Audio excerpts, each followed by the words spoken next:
morning, good morning, good morning. It is day 15 on the path to $30,000 a month. If you do not know me, my name is Nick. I'm an entrepreneur. I've been running this business for about 4 years now, and I am on the path to $30,000 a month, and I want you guys to join me if you're an aspiring entrepreneur and you're interested in how business works, the ups and downs. I'm transparent about all the income that I make, whether that's low or high. So come join me on my journey. We do this every single day. This is day 15. I want to now go back and talk about day 14. Yesterday, after I finished this video, things went and took a turn. I wouldn't like to say for the worse, but maybe just a new opportunity, to say in a positive light. Klaviyo, the email marketing app that I use, sent me a message saying I am on probation because I'm using cold email strategy. They do not allow that, unfortunately. I have put a lot of time into templates and flows and my email list and my list segments and all that stuff to now having to stop and find a new platform to do cold emailing. On the bright side, I found a software and it may be worth looking into. So today I'm going to be doing a lot of figuring out where I should be putting my money for cold email marketing. And then I have to do FBA orders, and I haven't done an FBA shipment in a while, which is fulfilled by Amazon, because they came out with a new policy and their fees are really, really high. And I've been doing a lot of fulfilled by merchant, and I'm ready to get back to fulfilling into Amazon, and hopefully I can make it a little cheaper now. So we're gonna be doing that, finishing up some orders. It's gonna be a pretty long day, so if you guys stick around, awesome. Thank you so much. My day 12 video, I think, has about 330 views, and my day 1 video has like 1,400 or something. So, 1,040 or something. But it's awesome. Thank you guys for watching. If you guys are coming for those videos, welcome. But yeah, appreciate it, and come along on this journey with me. Let's get this day started. Let's get rolling. All right, so what you're seeing here is me editing the video, the print-on-demand tutorial for 2024. It is out, guys, so if you are interested, go to my channel, and I will also link it below, but don't worry about that, just my sitting position. Yeah, no, check it out. Let me know what you think. Yeah, just posted it today.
All right, we're starting our breakdown for yesterday's revenue. So eBay, we got $27.32, better than $0, so I'd call that a win.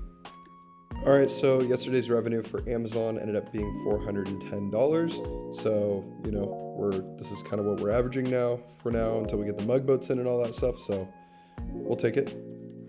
All right, so yesterday's total came out to $437. All right, so the total for 15 days, we are at $13,966. So let's count it almost 14. Say we're about $1,000 off to hitting that 30K mark if we're looking at it like $1,000 a day. Hopefully I can get these mug boats in soon so we can get that revenue back up. But in the meantime, I'm assuming it's going to be around these bouncing points here. So anyways, guys, thank you for watching day 15. I will be back tomorrow with another video. So thank you so much. If you enjoy, please subscribe, and I will see you guys in the next video. Peace out.